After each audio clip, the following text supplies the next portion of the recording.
Karena Allah sudah cabut nikmat yang ada pada mulutnya. Ada toh juga orang mau berjalan dengan baik juga tidak bisa. Kenapa? Allah sudah cabut nikmat yang ada pada kakinya. Oleh karena itu banyak-banyak bersyukur dan bertakwa kepada Allah Subhanahu wa taala. Kemudian salawat dan salam kita haturkan kepada baginda Rasulullah sallallahu alaihi wasallam.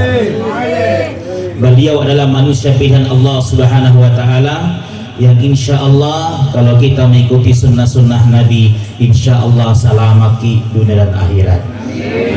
Hadirin Bapak Ibu sidang jamaah yang insya Allah dimuliakan dan dirahmati oleh Allah Subhanahu wa taala. Nah, kalau berbicara tentang pernikahan, ini nasihat pernikahan.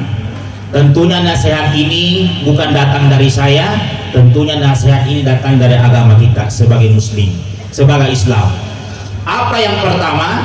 Yaitu untuk calon mempelai laki-laki Bapak Muhammad Aris Reski. Kita ini mau menikah, apa pesan agama kita? Luruskan niat, perbaiki niat kita. Kenapa? Nikah itu ibadah, dan nikah itu merupakan ibadah yang paling panjang.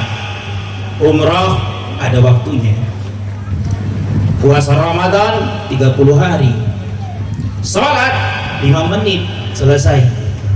Tapi nikah ibadah, an-nikahu ibadah, bahwa nikah itu adalah ibadah. Coba bayangkan Bapak Reski, baru dipegang-pegang sama istri, tangannya istri kita pegang, berguguran di dosa-dosa.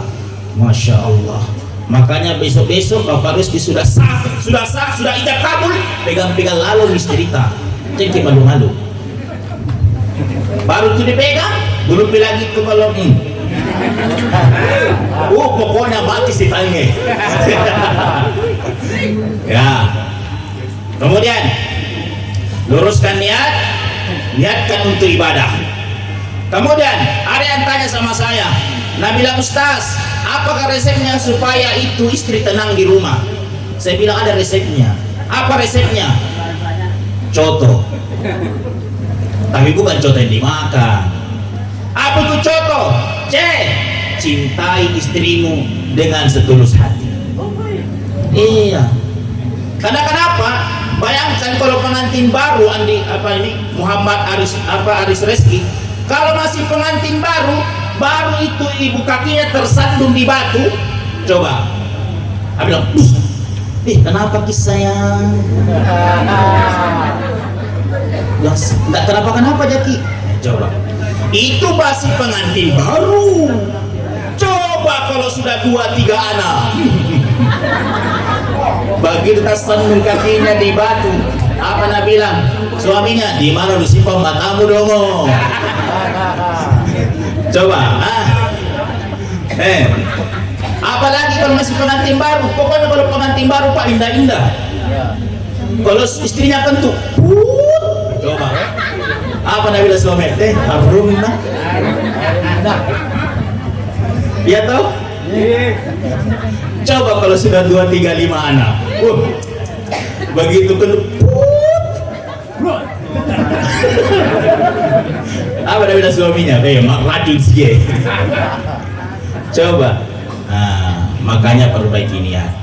Makanya nasihat agama kita, kalau kita ingin menikah, ilami suarana.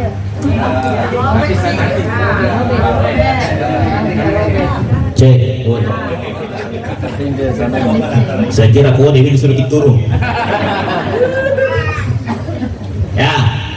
Kata Nabi, bagi laki-laki nikahilah perempuan karena 4 perkara. 1, pilihlah karena kecantikannya. Harus pilih perempuan yang cantik. Kenapa? 24 jam akan bersama kita. Lagi mau masak, ketemu makin lagi. Di meja makan, ketemu lagi. Di tempat tidur, ketemu lagi. Tetapi kecantikan itu bukan prioritas utama. Kenapa? Kecantikan itu ada batasnya, bos. Coba maki, umur 17 tahun dinikahi, Begitu dia tersenyum, membuat satu kota Pindrang bisa terlena laki-lakinya. Coba, itu umur 17 tahun. Coba kalau 71 tahun. Masya Allah. Apalagi kalau gigi sudah bubar barisan. Jangankan laki-laki tersenyum, cucu itu saja lari. Ya. Nah, kemudian yang kedua, nikahi karena keturunannya. Oh, harus kita pilih keturunan yang baik-baik. Nah, selanjutnya apa? Pilih karena hartanya. Hartanya juga penting, tetapi bukan menjadi prioritas. Yang paling terakhir kata Nabi, pilihlah karena agamanya. Kalau agamanya kita pilih, insya Allah semuanya akan menjadi aman. Banyak orang bercerai gara-gara apa? Gara-gara harta. Iya kan? Coba kalau kita pikir, gara-gara harta mereka bisa cerai. Tetapi kalau harta itu kita bawa kepada agama, insya Allah hati kita akan terasa tenang. Nah, oleh karena itu, satu ya, buat bapak calon mempelai laki-laki Muhammad Aris Reski, yaitu perhatikan agamanya. Apalagi kita ini sebagai calon mempelai laki-laki, sebagai penanggung jawab istri kita nanti. Begitu sudah kita katakan saya terima nikahnya Fulan bin Fulan dengan mahar sekian, itu aras bergetar, akan pindah tanggung jawab dari bapak ke istri kita. Nah, hadirin jamaah sekalian. Nah, makanya saya lanjutkan tadi yang pertanyaan. Ada ibu bertanya dengan Ustaz, bagaimana supaya suami tenang di rumah? Apa resepnya? Saya bilang contoh. Apa itu C? Itu tadi, cinta istri tak dengan baik. Kemudian yang kedua, oh, apa itu oh? Orang Bugis bilang ongkos oh. Oh, kasih ongkos istri tak pak? Kasih pembeli bedah, kasih pembeli skincare. Kata laki, betul, di luar sana banyak yang lebih glowing. Nah, setelah dikasih ongkos apa? Tulus. Nah, terima kekurangan dan kelebihannya istri tak. Yakin dan percaya ketika dua hati disatukan, pasti ada kekurangan dan kelebihan. Tapi hebatnya itu Allah, ketika kita suami istri, kalau ada kelebihannya istri, itu tidak ada di suami. Apa yang ada di suami itu tidak ada di istri. Artinya saling disatukan. Maka itu lambang pernikahan, biasanya orang di undangan lope-lope. Artinya apa? Dua hati yang disatukan. Masya Allah. Kemudian apa? Oleh-oleh. Jadi bapak-bapak ketika keluar kita dari kantor, pulang ke rumah, kasih istri tak oleh-oleh. Biar semangka satu biji, senam itu. Iya, tapi ada biasa juga istri rasu-rasu, tidak bersyukur. Dikasih semangka, minta ilmu Cina. Nah, dikasih ilmu Cina, cari lagi yang tidak ada. Syukur, begitu karena dibawakan jaki. Itu ya. Makanya Reski, bimbing istri kita dengan baik, dekatkan istri kita kepada agama. Ya. Selanjutnya, ada juga yang tanya Kak Ustadz, kira-kira kalau suami tidak selingkuh, apa resepnya? Saya bilang 4 resepnya. 1, perempuan atau istri wajib taat kepada suami. Wajib taat kepada suami. Dulu di zaman Nabi, ada seorang istri ditinggal pergi sama suaminya. Suaminya sebelum pergi berpesan, wahai istriku, sebelum saya pulang dari perang, jangan pernah tinggalkan rumah. Tiba-tiba datang panggilan. Assalamualaikum. Waalaikumsalam. Siapa? Saya, keluarga ta. Bilang kenapa? Pulang ke dulu. Saking mama tak penuh. Pikir lihat dulu. Apa nak bilang istri? Mohon maaf pak, saya tidak bisa ikuti apa yang mau tak. Suami saya berpesan, jangan pernah tinggalkan rumah sebelum saya pulang ke rumah. Pergi itu putusan. Datang lagi. Assalamualaikum. Waalaikumsalam. Siapa? Saya lagi. Bilang kenapa ki? Pikirlah mama tak sekarang lagi sakaratul maut. Pikirlah. Apa dia bilang? Mohon maaf, Saya tidak bisa keluar rumah. Karena kenapa? Suami saya berpesan, jangan pernah tinggalkan rumah sebelum saya datang dari medan perang. Yang ketiga, datang lagi utusan. Assalamualaikum. Waalaikumsalam. Bilang, ibu, tega tadi ini orang tua tuh sudah mau dikubur. Mas tidak beri kiai, walaupun sebentar saja. Apa dia bilang ini istri? Mohon maaf, saya tidak bisa keluar rumah karena suami saya berpesan, jangan pernah tinggalkan rumah sebelum saya pulang dari rumah. Kemudian ini orang utusan melapor kepada Nabi. Ya Rasul, kenapa ya? Ada istri Rasul di sana deh, kurang ajar sama orang tuanya. Dan kenapa nak kurang ajar? Kupanggil pada saat sakit mamanya, saya panggil pada saat mamanya lagi sakaratul maut, saya panggil dia pada saat mamanya dikubur, tidak datang-datang. Nabi bilang, Nabi apa alasannya? Nabi bilang, ya Rasul, jangan pernah tinggalkan rumah sebelum suaminya datang di medan perang. Kemudian Nabi tersenyum, kelihatan giginya Nabi. Apa kata Nabi?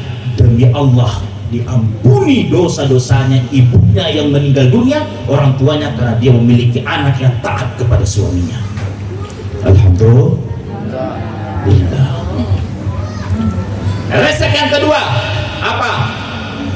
Jaga matanya suamita. Ibu, ibu, jaga matanya suamita. Maksud Ustaz?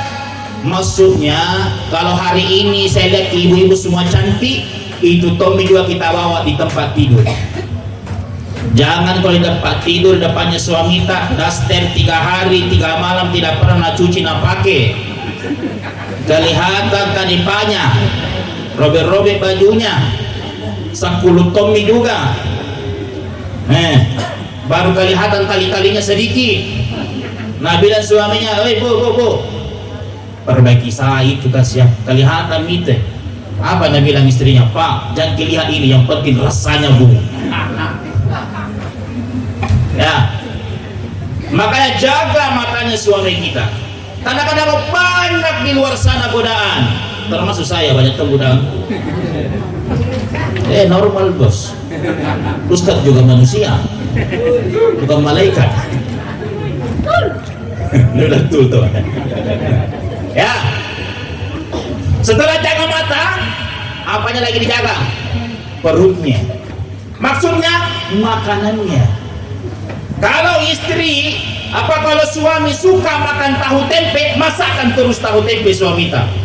Nah bilang Ustaz, bosan nih, kreatif ki. Nah, kadang-kadang apa Pak? Kalau di luar sana, begitu masuk ke di hotel Pak, luar biasa.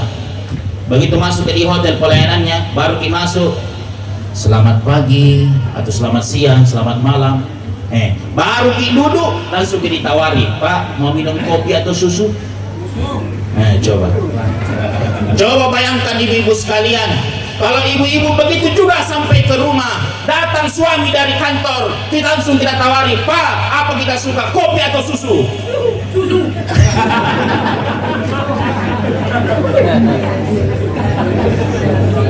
Nah bilang susu. Bertanya lagi istrinya, Pak susu apa? Susu tali atau tak kantung?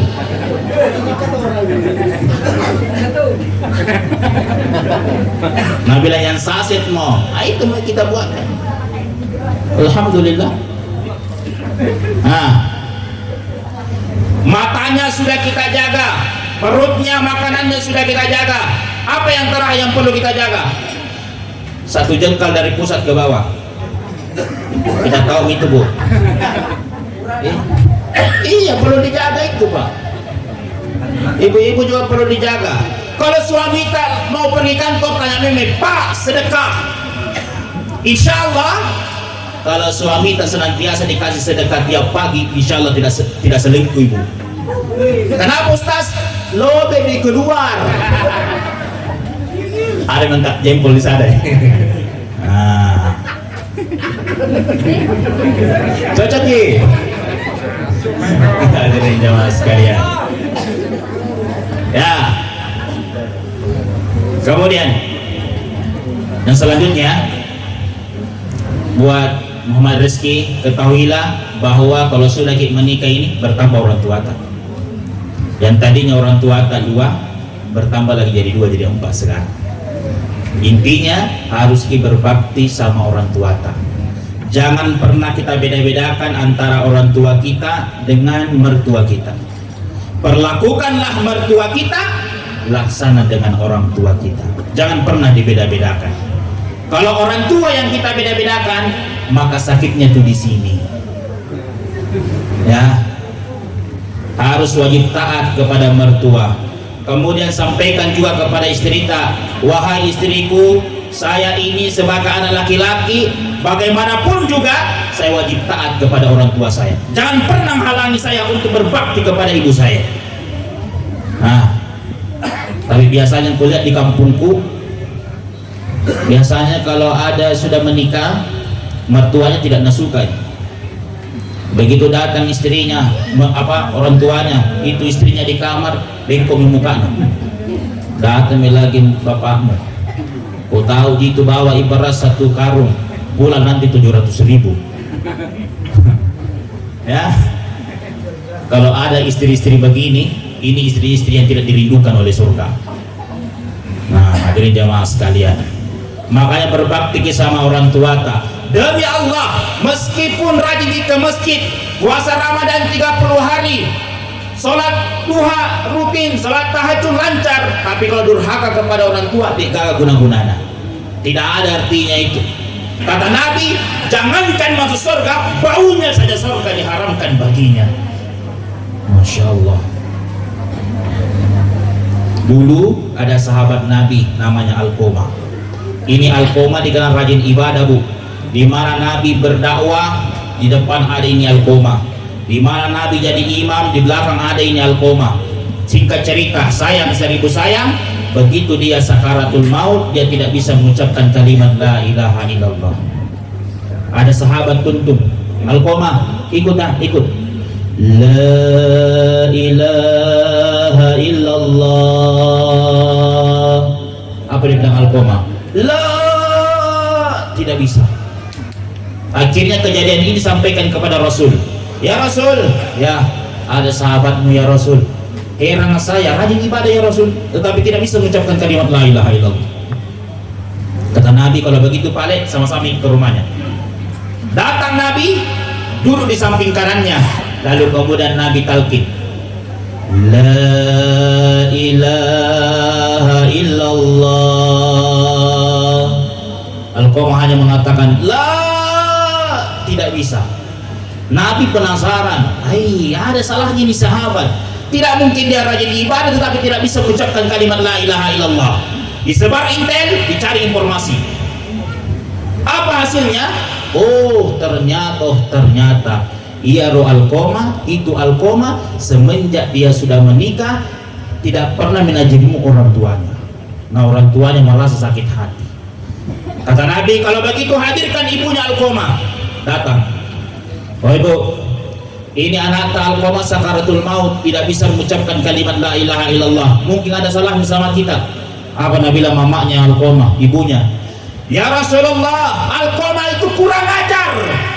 Setengah mati saya hamilkan, setengah mati saya besarkan, setengah mati saya kasih nikah dia dengan harapan dia jauh lebih taat kepadaku, tapi tak balik ke Rasul. Lebih dia cinta istrinya. Sakit hatiku ya Rasulullah. Kata Nabi, oh ibu, kalau kita tidak maafkan Alqamah, lebih baik saya bakar dia di dunia daripada nanti dibakar di api akhirat. Kata Nabi, wahai sahabat, kumpulkan kayu bakar. Dikumpulkan kayu bakar. Dikumpulkan kayu bakar, dinyalakan api, mau dilempar Alqamah ke dalam api, tiba-tiba ibunya teriak, ya Rasul, jangan. Memang itu Alqamah kurang ajar ya Rasul, tetapi saya sebagai ibu tidak tega ketika engkau bakar anak saya di hadapan saya. Ya Rasul, saksikan, saya ampuni dosa-dosanya Alqamah. Lalulah kemudian Alqamah dengan lancar mengucapkan kalimat la ilaha illallah. Makanya pesan buat adik Reski ini, ayo sayang sama orang tua kita, karena suatu hari nanti kita akan merasakan bagaimana perjuangan namanya seorang ayah dengan ibu. Begitu sangat luar biasa. Kadang orang tua kita berbohong sama kita, Apa bohongnya? Coba. Kalau kita tanya orang tua kita, Pak, sakit Ki? Nah bilang tidak Dina, Bapak sehat. Bapak sehat. Mereka bohong gara-gara apa? Untuk menyenangkan hati kita. Di saat ada makanan di rumah yang mestinya itu makanan untuk kita sisipkan orang tua, tapi apa? Karena kita keserakahan, kita makan semua makan. Begitu kita tanya orang tua kita, Ma, lapar Ki Ma? Apa nak bilang orang tua tak? Tidak nak, makan itu makan. Mama kenyanji, bapak kenyanji. Coba. Mereka bohong untuk menyenangkan hati kita. Makanya sering-sering kita tanya orang tua tak? Ma, bagaimana kabar? Sehat. Makanya kita ini sebagai anak jangan pernah kering bibir kita dengan mengucapkan doa. Rabbik firli wali walidayya warhamhuma kama rabbayani saghira. Itu enaknya kalau masih hidup orang tua, Pak. Tapi coba kalau sudah tidak ada orang tua, tak? Begitu apa namanya takbiran berkumandang, Allahu Akbar, Allahu Akbar, Allahu Akbar, akan teringat kita dengan masa lalu bersama dengan ibu bapak kita. Kita ingat dengan masakan burasnya orang tua kita. Kita ingat dengan masakan ayamnya orang tua kita. Menetes air mata. Jawab ini kalau tidak ada orang tua tak? Kita rindukan. Pulang ke kampung, misalkan pulang ke Jawa, kita cari tempat di mana orang tua kita senantiasa duduk. Kita duduk di situ. Untuk apa? Untuk melepas kerinduan kepada kedua orang tua kita. Makanya sayangi orang tua kita. Ya Bu ya? Ya Bu? Makanya didik anak kita dengan baik, dengan bagus agar menjadi anak yang soleh. Amin. Tapi anak-anak sekarang Pak luar biasa juga, saya lihat makin tinggi sekolahnya makin tinggi juga kalasinya. Bilang orang Bugis, makin tinggi sekolahnya makin tinggi kurang ajarnya. Saya ingat dulu di kampungku, kalau ada tamunya orang tua ni boleh wajah-wajahnya tua tapi mali memotong bayangan orang tua pimali, tidak boleh. Satu jurusnya bapakku mamaku apa itu kasih bola matanya. Tak aku maki itu dulu.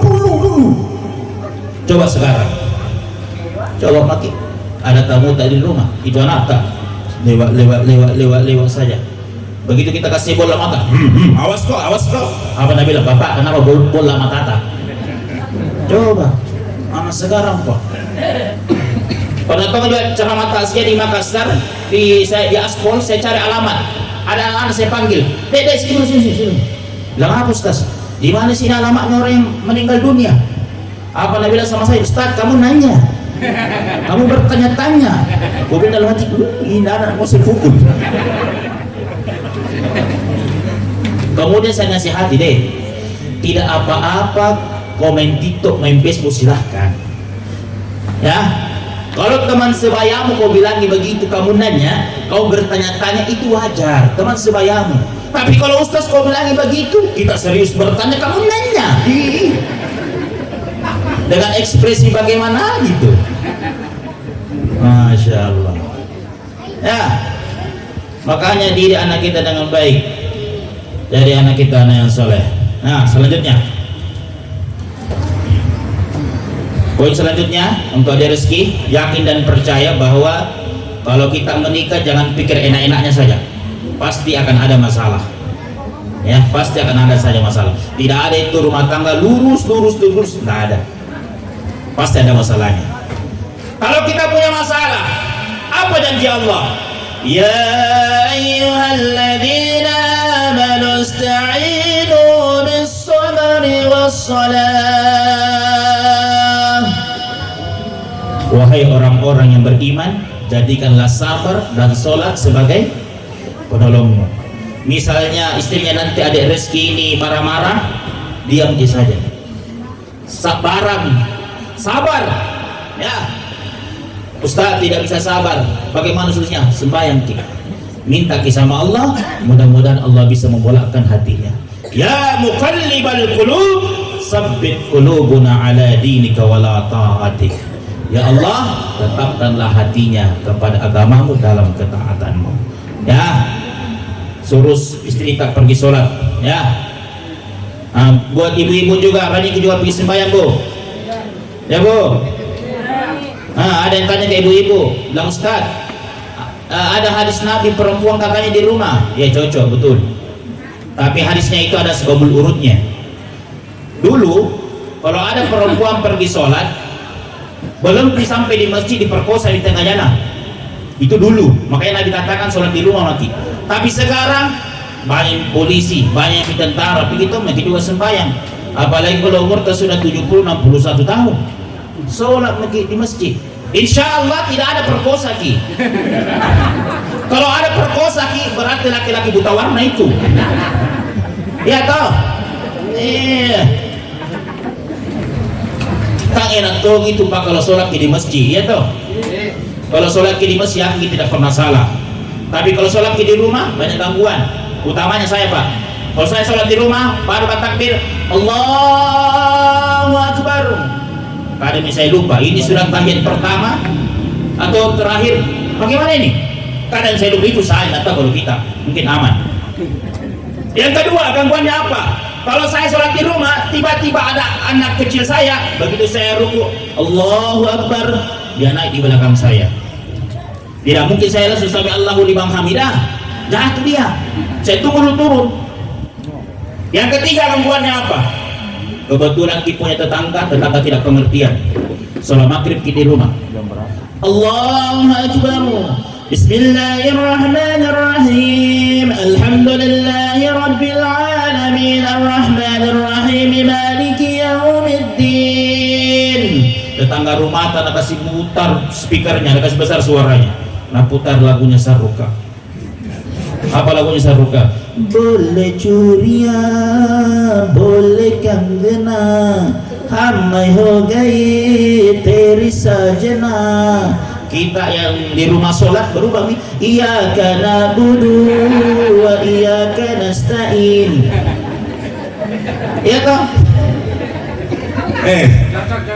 Itu lanjut lagi, siratal ladzina an'amta 'alaihim ghairil maghdubi 'alaihim. Tetangga rumah lagi kasih putar lagi lagu dangdutnya. Apa lagunya? Suling bambu. Berubahlah sudah, wala kedolin. Coba hancur. Amin. Amin. Ya, hancur. Nah, makanya enaknya juga itu kalau kita suami istri, kalau memang tidak halangan di rumah, kita ajak, ayo sayang, sholat di masjid. Insya Allah kebaikan yang senantiasa kita lakukan bisa melahirkan bibit-bibit generasi yang islami dan mampu menjadi anak kita nantinya menjadi anak yang soleh dan soleha. Yang terakhir buat Muhammad Aris Reski, yang terakhir ya, ada satu kata jangan sekali kita jadikan sebagai bahan canda. Apa itu Ustaz? Jangan lalu bilang talak ya. Kalau marah istri kita jangan bilang talak kok, sudah jatuh talak 3 itu bos. Nanti baru bisa lagi bergabung sama-sama. Kalau sudah menikah istri kita dan sudah juga menikah baru lagi bisa gabung ya. Tapi kalau istri kita yang bilang talak, nah itu biar silahkan, nggak apa-apa, nggak jatuh itu. Tapi kalau kita jadikan candaan itu sakral ya, nah tidak boleh ya.